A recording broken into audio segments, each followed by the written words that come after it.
Bottom line is there's no plausible self-defense argument for this intervention, no plausible way to square this with Article 2.4 or the Article 2.1 of the UN Charter, and it appears to be flagrantly illegal. No one can act with impunity. These are crimes that are beyond the pale. We are talking about human beings. We're not talking about numbers. We need a court. That's as simple as that. This is Asymmetrical Haircuts, your international justice podcast with Janet Anderson and Stephanie van den Berg. This episode was produced in partnership with justiceinfo.net. All rise. Hi, Steph. Hi, Janet. So, 2026, here we are, but it started just slightly less gently than I'd expected. Yeah, we're recording on Monday, January 5th, which is usually a get back to work kind of day. But this time, U.S. action brought us out of the Christmas stupor quite early. Their forces seized Venezuelan President Nicolas Maduro in Caracas and took him to the U.S. to face drug charges. So we won't do every tiny bit of nuance and news. If you haven't actually caught up with what's been happening, please do read a newspaper. Sorry, those don't really exist anymore, do they? Read a website. By the time this goes out, I think the Security Council at the United Nations will already have met, and there'll be a load of passing of that I will see as to who said what. But of course, it will just be a matter of a bit of ritual. Some members will condemn what's happened, and the United States is a permanent member, and that holds veto power. So in reality, I suppose nothing will change. Sorry, it makes me sound like a very cynical journalist, doesn't it, Steph? But just, here I am, cynical journalist number one, over to cynical journalist number two. Cynical journalist number two will say that when this airs, Maduro himself has probably appeared in a U.S. court following that iconic sunglasses and headphones picture on a U.S. helicopter or Air Force something, which, lost a lot of comments on Twitter that is not possibly not in line with the Geneva Conventions. Taking pictures of your POWs, if we can call it an actual W, but that is also something that we probably are going to get into. But what's important here to note is that he faces U.S. allegation of drug smuggling, were first laid in 2021, rather than the usual thing that we look at here, more crimes and crimes against humanity. According to the Reuters blurb, which I read in preparation for this, he is charged with narco-terrorism, which apparently is a charge you can get in the U.S., which is interesting, cocaine importation conspiracy, and possession of machine guns and destructive devices, and a conspiracy to possess machine guns and destructive devices. And if that goes through, if he gets convicted on these charges, he faces decades to life in prison on each of those counts, if convicted, my colleagues say in the US. So I'm sure they checked all of that up. Yeah, I'm pleased to hear that you can be convicted for possessing a machine gun in the United States. I didn't know that was the case. Every international lawyer worth their salt has made it clear that what has happened in Venezuela to its former, I suppose now leader, and to the country is actually illegal under international law. But we've invited Brian Finucane of the International Crisis Group to join us. Hi, Brian. Welcome to the podcast. Good to join you. And he's here to help us understand some of this bigger legal context and some of the implications. And we have Ignacio Jovtis of Interjust. Hi, Ignacio. Hi. Thank you for the invitation. And with him, we'll also explore some of the accountability avenues in Venezuela, some that are open, some that are closed, some that might be opened again. So it's a lot to cover, but we're going to start with Brian. Janet, you want to jump in? Yeah, sure. And also with Ignacio, I think we should also look at what the kind of the reaction amongst Venezuelans have been, because I feel there's this dichotomy of how some people are reacting one way, some people are reacting the other. So just put that on the shelf to come back to. So, Brian, I said that everybody has said this is illegal under the United Nations Charter. Do you want to run through the quick and dirty why this is illegal? As far as I'm concerned, there's no imminent threat. That's the basis, isn't it? Right. So as your audience no doubt knows, the UN Charter Article 2.4 prohibits the threat or use of force, subject to some narrow exceptions, the authorizations of the Security Council, self-defense, or consent of the territorial state. None of those are relevant here. The Trump administration has not really articulated any argument as to how you square this action with the UN Charter.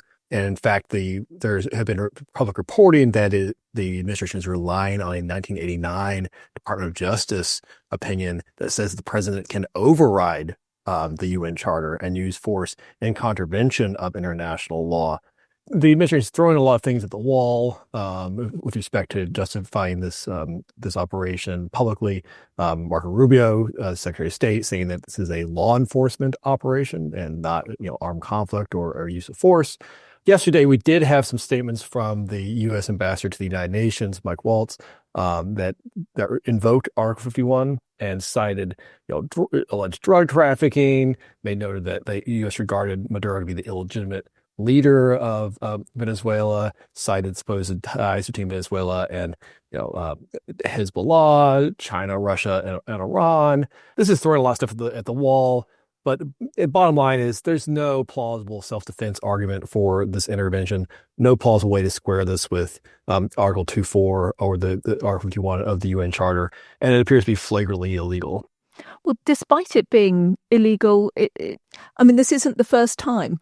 This is what the US does. I'm looking back at Noriega, Panama, and I'm thinking about other examples in my journalistic lifetime where the US has done stuff like this. So, it doesn't really feel like this is exceptional, or would you say it's exceptional? I think it is exceptional. And I think the Noriega precedent, if you will, which I don't regard to be much of a precedent, but that is one that the administration has quite consciously relied upon.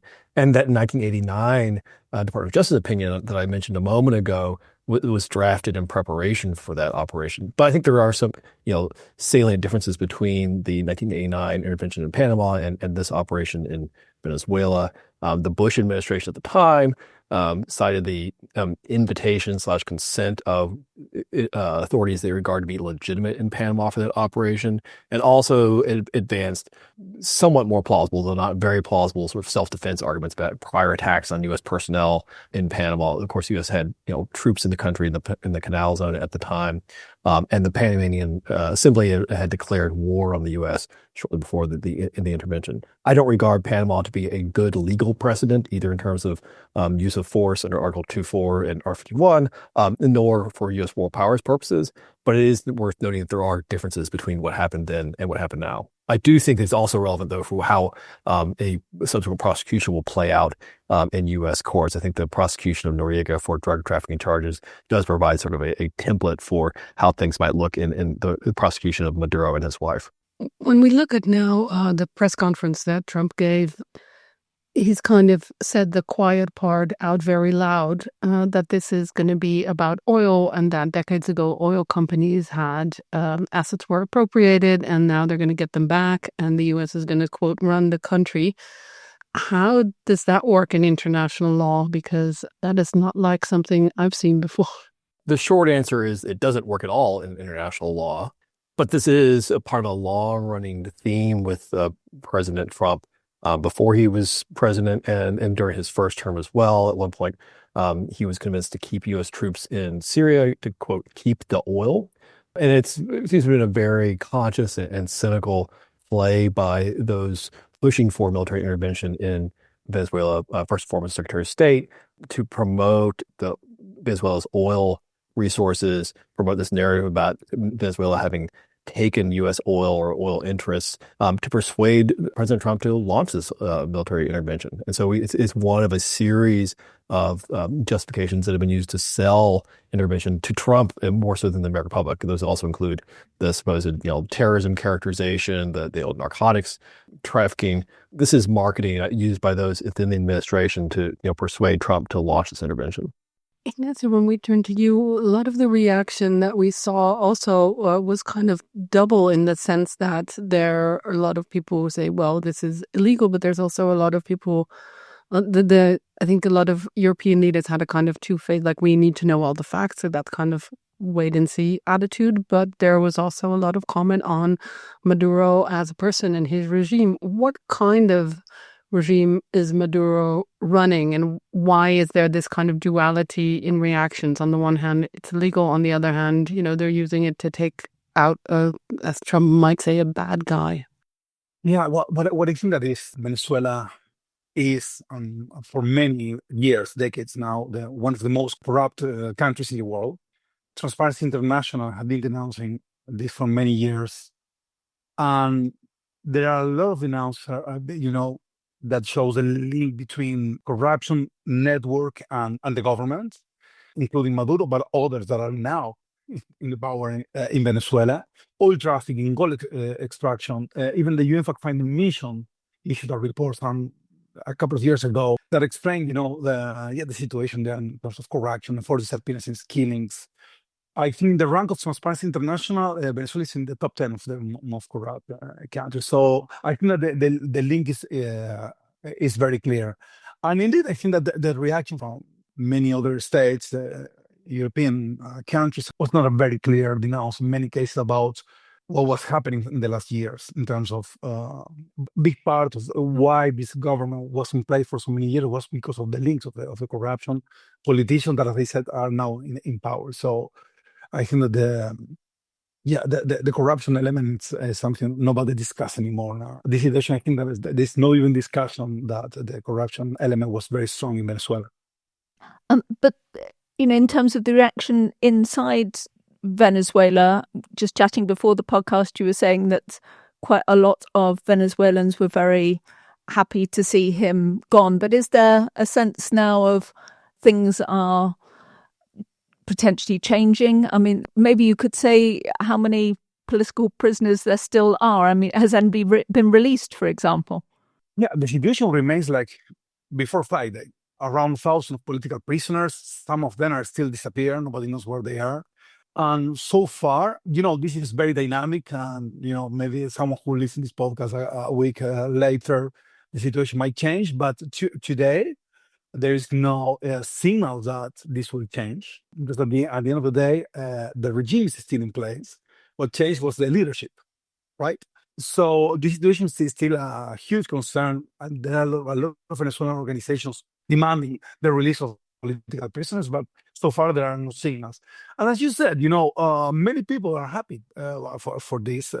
For us, we work in this war on international crime issues and so on. We are happy to see Maduro in handcuffs, right? But this doesn't mean, the concept. What we're discussing now is a different story. What happened, as Ryan explained, was illegal.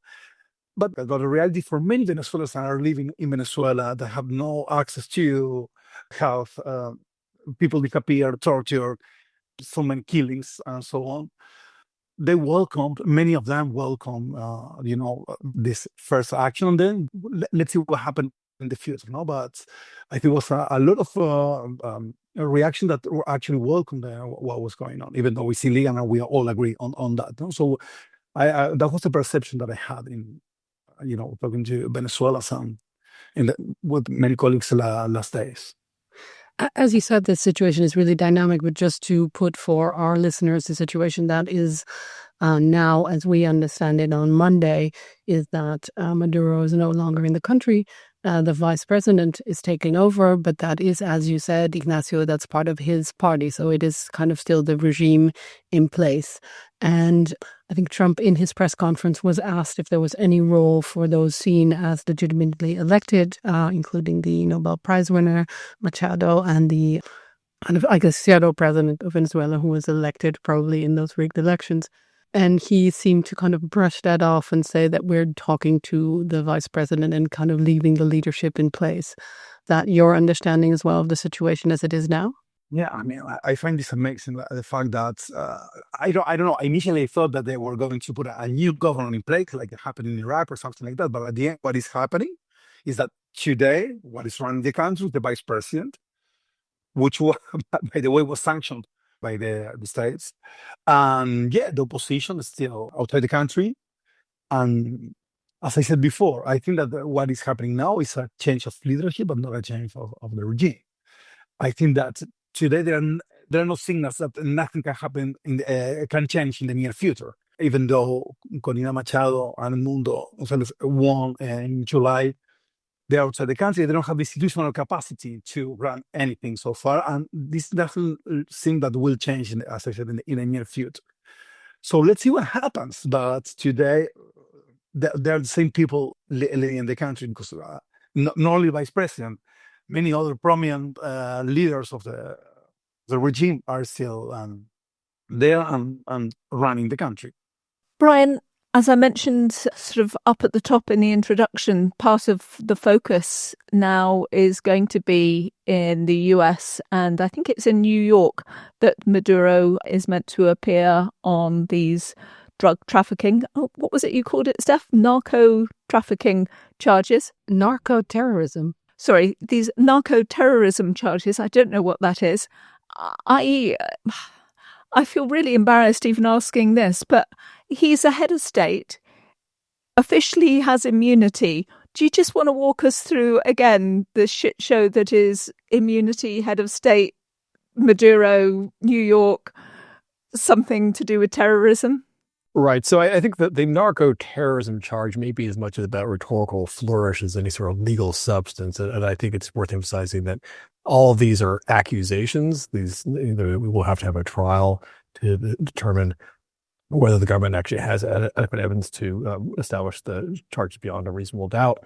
But before we get that, we have to confront the immunity issues that you just flagged there. As listeners will be aware, under international law, the so-called troika, the head of government, head of state, and foreign minister of countries are entitled to immunity while they're in office under international law.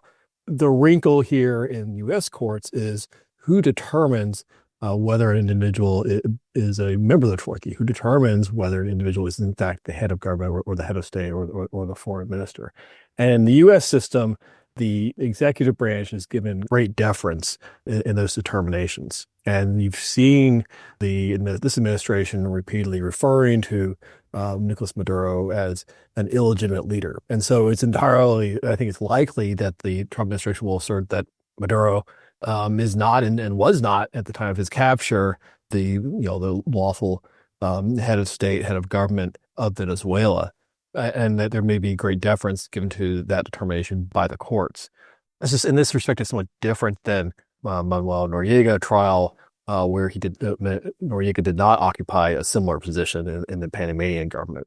But again, I think that this is going to be an issue that's likely to be litigated in the coming weeks and months. Thank you for the summary. It does feel, having watched very closely the negotiations on the development of a special tribunal on aggression for Ukraine, and understanding that the US was very involved behind the scenes in those, and that put a lot of pressure on retaining the issues of immunity. I mean, hypocrisy a bit, or just different strokes for different folks?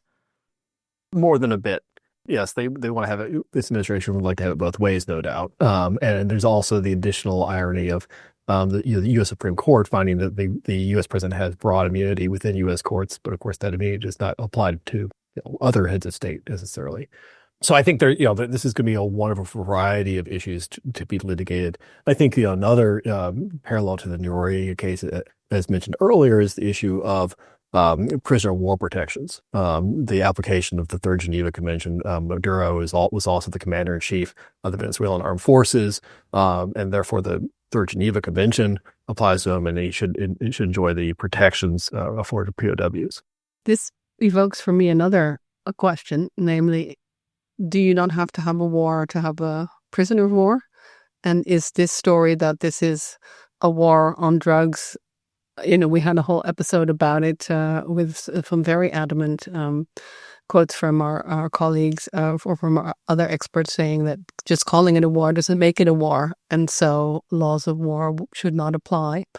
Does it work differently if you kidnap the leader of the armed forces, even if you say there is not an armed conflict?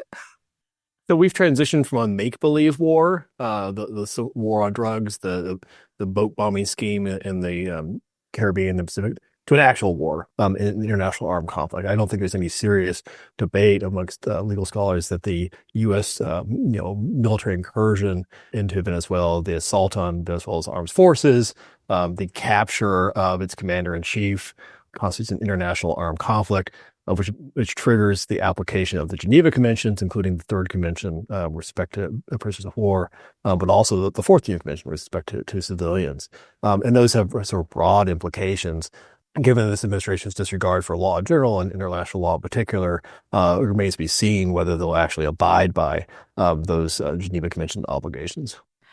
So we are sort of thinking about accountability issues here, and that's our bread and butter. And I wanted to give wanted to push Steph, let's put it like that, into a bit of Stephopedia, because as we know, the International Criminal Court has a role here in terms of Venezuela. So take it away, Steph.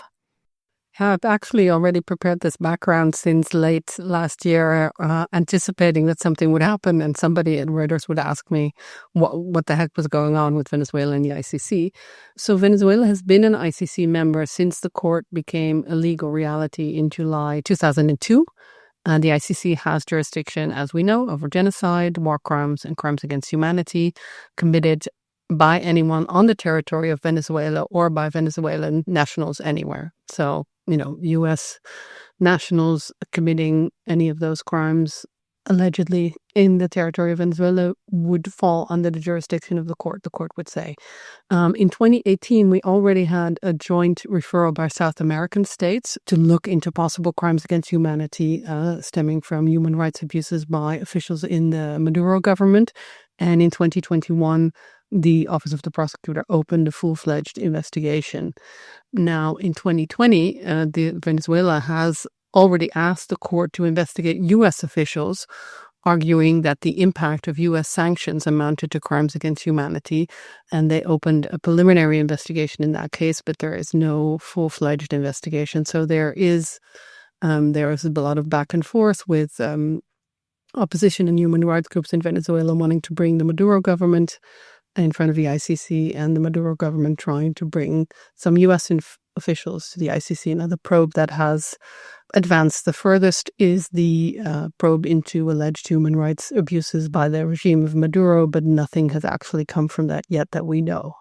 Now, what I remember most clearly was one of Karim Khan's, the current ICC prosecutor, who's sort of temporarily stepped away from his leading role for another reason. But when he came in, he did this trip to Venezuela, and there was a photo op, and then the court opened a bureau, an office in Caracas. Yeah, and they signed a memorandum of understanding, and they were going to cooperate with the Maduro government. I think they have since withdrawn, and also it's good to know that even though Karim Khan has stepped aside for other reasons that we discussed in this podcast ad nauseum, I would almost say, he has also actually now been taken off the whole Venezuela case because of possibilities of conflict of interest, because his sister-in-law was advising the Maduro government in the Venezuela case. And I remember during the ASP, they announced this closing down their office in Caracas, and I was wondering whether they're closing down other places, but they said no. I remember that was during the launch of the annual report of the Office of the Prosecutor, and you picked up also there was a Reuters report that the Venezuelan parliament was saying we could get ourselves prepared to withdraw. But have you heard anything more stuff about Venezuela withdrawing from the ICC? No, I haven't heard anything else. I think my Caracas colleagues have probably been busy with other stuff, as you can imagine, as probably has the Venezuelan parliament.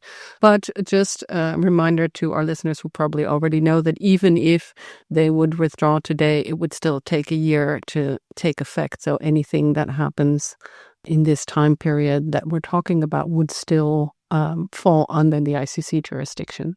And I'm starting to see people saying, hey, if that probe that you were talking about, Steph, into crimes against humanity has gone anywhere, could there potentially be some arrest warrants out, including against Maduro himself? Asking for a friend, do you know anything, Steph?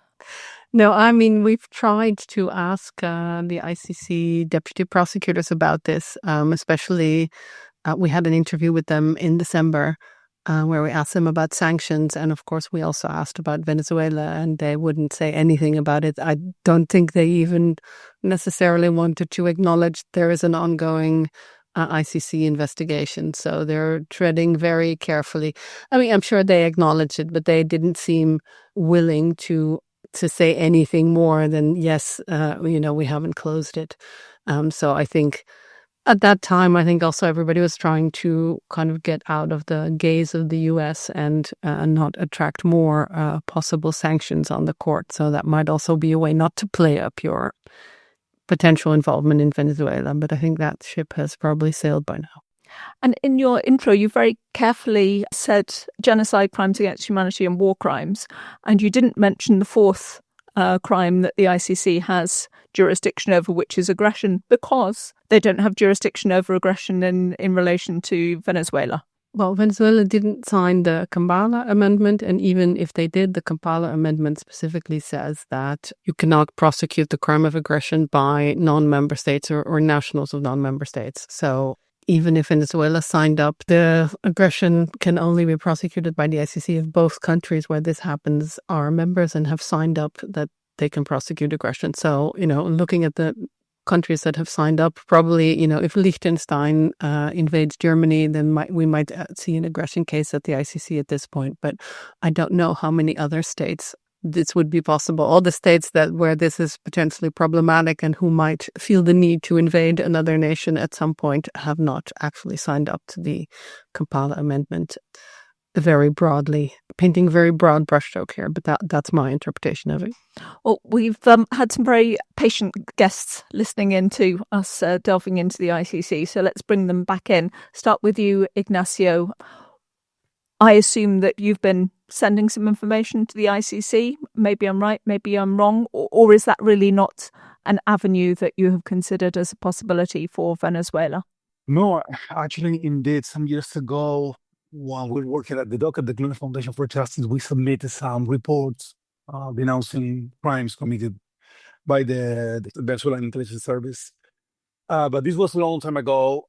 And the reality is that today we don't have either victims identified or perpetrators identified in the Venezuelan investigation. Still it's going quite slow. It is very important also to push for other accountability mechanisms, not only to focus on the ICC. And this is what we are also doing, working on a universal jurisdiction case in Argentina. Yeah, because when we spoke to you a few years ago, and we'll link to that podcast in the show notes, you were talking about bringing a case in Argentina. Is that still an option? And who would be accused there for what, if you have that kind of detail already? Yes, a lot of things happened in this case, but for many reasons, strategic reasons, security reasons, we keep a very low profile on what is going on there. But there are some things that of course, I can share with you. So in Argentina today, there are detention orders in place that are requested for 16 accused officials. One is Maduro. The case that we are running, and I am the lawyer in this case representing 3 victims. There are 14 officials of the National Guard indicted for crimes against humanity, and there are detention orders against them. So the question that we have now is the detention orders are there. Many things happened in the past. For example, the victims went to Argentina and testified before the court, the Argentinian court. This was quite unique. It was a historic moment, with the very first time that you have Venezuelan victims testifying for these grave human rights violations before a court, an impartial court. So it was a very important moment. And many things happened since then. One of them, as I said, is the issue of the arrest orders. The question is, what will happen now? What is the situation? Because we knew that there was not going to be any kind of cooperation between Venezuela and the Argentinian justice, right? What will happen now? Is there something that's going to change? Are we going to be any kind of cooperation? There is something important to mention, that according to the Venezuelan constitution, no Venezuelan nationals can be extradited to other countries. But as I said, we're in a very dynamic moment, and what will happen, we don't know. But we are, of course, working on pushing and insisting to implement these detention orders that are already in place and were issued some time ago, many months ago. Well, I think we're going to keep a close eye on that, Ignacio. Please do let us know if things do open up, let's say, as a result of the changes that are going on. Let's bring you back in also, Brian, in terms of the kind of the dynamic situation that we seem to have, particularly regionally. Donald Trump was saying at the time we're recording yesterday, when he was travelling, to some reporters that other countries also still need to be aware that he could make the same kind of decision that he made on Venezuela in relation to those countries. So he said that Colombia should be worried, that Mexico needs to be worried. He's calling it, I think, the Don Row, and I've also seen that described as the dumb bro doctrine. This way that it's their hemisphere and they do what they want, the United States in that area. How seriously do you think we should be taking this as the start of some kind of a domino? Well, I don't think you should take the notion of an actual doctrine seriously, but I do think people should take more seriously and be more concerned about the prospect for additional U.S. military interventions in Latin America and the hemisphere generally, following the success, or at least perceived success by the president of this military operation in Venezuela. This president likes spectacle, and this was a spectacular and performative military intervention. He may be hoping to replicate that elsewhere. Now, some reason that for reassurance perhaps may be that the intervention in Venezuela represented a convergence of interests on the part of many in the administration, and the culmination of a months-long effort by the Secretary of State to persuade the U.S. president to mount this intervention to topple and remove Nicolas Maduro. The dynamics may be very different within the administration with respect to other countries. Okay, so for example, the U.S. has a close bilateral cooperation arrangement with Mexico. The Mexican president right now is giving a press conference, and so the U.S. interests could be harmed in ways through military intervention in Mexico that would not be true for Venezuela, for example. The same is true of Colombia, right? If the U.S. is serious about interested in countering narcotics, well, Colombia is a close partner in counter narcotics operations. Military intervention there would be harmful to those interests. So there may be actors within the Trump administration who realize that trying to replicate Operation Absolute Resolve in other countries in the region would be contrary to the interests of those actors themselves, the contrary to the interests of specific U.S. officials.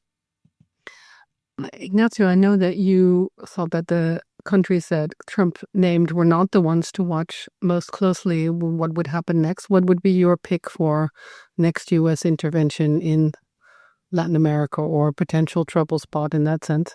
Well, yeah, I think one of the candidates were, named was Nicaragua for the situation there. So, and Cuba. What about Ignacio? What about Cuba as well? And Cuba as well. So I mean, the very first thing that I thought when this happened is what will happen next with Cuba and Nicaragua, and then what about Colombia, and then what how these interventions can start to expand in Latin America. The history says that every time that this happened in the past was a disaster for all the countries. I think Guatemala, so many countries. But yeah, I think that this creates a new situation, a very worrying situation for the whole region. Because as Ryan said, the show that gave Venezuela, can be replicated in other countries. And very first thing I think are, as I said, Venezuela, Cuba. Who knows? But I think in any case, it's very, very worrying. We've just scratched the surface of what is the U.S. is doing in Venezuela and might do in the rest of Latin America, but we are kind of at the end of the podcast, and so we will ask our kind of catch-all question, which is there anything that we should have asked you, Brian, that we didn't? Anything that you want to say that you think we should lift out a little more and didn't get the chance to do so? Yeah, I mean, I think the two categories of major risk flowing from this intervention are, one, emboldening the U.S. president to take further military actions in the region and globally, but two, further undermining the prohibition on the use of force globally. Okay, the U.S., for better or worse, has been a pillar of the international legal order since World War II. It helped establish the UN Charter, to help establish the prohibition on the use of force. And for the U.S. government to be flagrantly flouting that prohibition in this manner, I think is very destabilizing and destructive, and is likely to embolden other countries as well. Ignacio, this is your chance to put your 2 cents in on what you think we should have shed more light on. Oh, just to remind again that, still there are thousands of political prisoners in Venezuela. People still, we don't know where they are. Many people disappear. I mean, this didn't change. So this has to, whatever happens, this has to change immediately. And the other thing is that I think that in the center of whatever analysis that we do has to be the right of access to justice, truth and reparation for the victims. That still remains as it was. No, so if any change has to happen, this has to be in the center of any decision. The liberation of the political prisoners and to investigate what happened in the last 20 years in Venezuela. And we always try to finish the podcast with what are you watching or listening to or reading, either within this field, something that I see a whole load of people digging out books on Latin America that they're recommending to people, or maybe something you're using to get away from this and to escape for a short time. Ignacio, what would you like to suggest? Well, this Friday, there is not much more things that what is going on. But, music. I'm very much listening a lot of, I am Argentinian, but I live in Spain. Now I'm in Argentina. I was visiting family. I was listening a lot of Argentinian folklore, Argentinian folk, chamamé, very traditional music from Argentina. And this is what I'm trying to do at nights to escape a bit, to listen to some Argentinian folk music. And Brian, what about you? I don't think you've had any time to do anything different as well, but maybe something from Christmas time that you were spending your time on. Well, in terms of things I've been reading recently, a lot of the great output from my friends and colleagues at Just Security, who have been doing a tremendous job excavating and dissecting the legal issues raised both by the intervention in Venezuela and more generally the preceding boat bombing campaign. Yeah, I definitely have Just Security open and enjoyed the swiftness of their analyses on things. But they have a bigger team than Steph and me, which is just about 10% of Steph and about 50% of me. So you only get the very occasional insights from us. So thank you for providing it more long term as part of the team, Brian. I've been reading the new book on Pinochet by Philippe Sands, which is also very odd to be reading that at the same time, and all the implications about immunity and trying heads of state in different countries, and there are lots of historical parallels. So, but we're discussing that later in a podcast and probably also in the book club. So we will tell you much more about that. But I thought that was a fortuitous time to be reading that when all this news came in. Great. So thank you both so much for giving us your time. And I'm sure you've got to get back to your day jobs now. Thank you. Thank you. Thank you very much. This was Asymmetrical Haircuts, your international justice podcast. Created and presented by Janet Anderson and Stephanie Vandenberg. This episode was created in partnership with justiceinfo.net, an independent site covering justice efforts for mass violence, and with the Hague Humanity Hub. Music is by autonautics.com.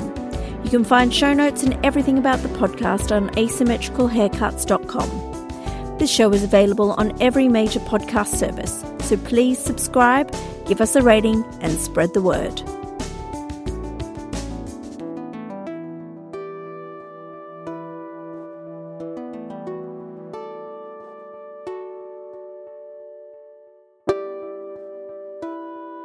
Interrupting our regular programming just to say, please come and support us on Patreon and get our newsletter. For the price of just a cup of coffee, you can hear Janet and me talk even more about war crimes and books that we like to read and music that we like to read and what we are doing. Come and follow us and support the show. Thank you.